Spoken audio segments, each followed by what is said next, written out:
C'est la question de la cohérence collective en équipe qui a été mise à mal, par tout ça. Probablement qu'elle a été mise à mal parce qu'on a évidemment dans le travail plus clinique au sens large, dû inventer, tout seul. On était quand même beaucoup plus tout seul et donc peut-être que cette cohérence d'équipe a pu être mise à mal, parce que probablement qu'on était doublement touché par ce qui pouvait arriver aux familles et à leurs enfants, dans le sens où on pouvait sentir que c'était difficile pour eux, qu'il y avait leurs propres peurs qui venaient se rajouter à nos propres peurs. Et donc peut-être qu'on a été activé du côté plus de nos valeurs individuelles, nos initiatives personnelles, qu'en temps normal, d'autant plus s'il y a eu moins d'occasions de partage en équipe.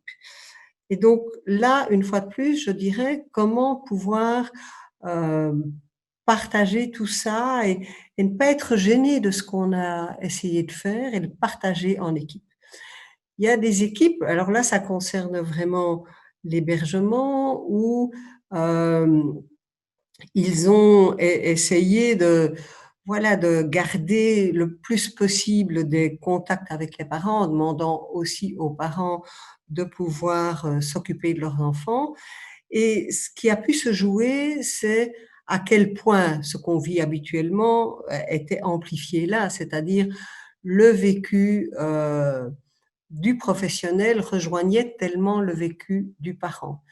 Et donc, le professionnel s'est peut-être senti terriblement proche du parent qui rencontrait encore plus les mêmes difficultés dans la gestion de leur famille. Et dès lors, peut-être que dans cette proximité émotionnelle, quelque part, on a plus été de ces valeurs individuelles, comme je viens de l'évoquer, peut-être parfois au détriment de ce qui a pu être pensé de façon collective. Ceci dit, pour moi, il y a pas de faute, il n'y a pas péril en la demeure, on s'est débrouillé comme on a pu. Comment le ramener en équipe pour que justement ça puisse enrichir plutôt que diviser.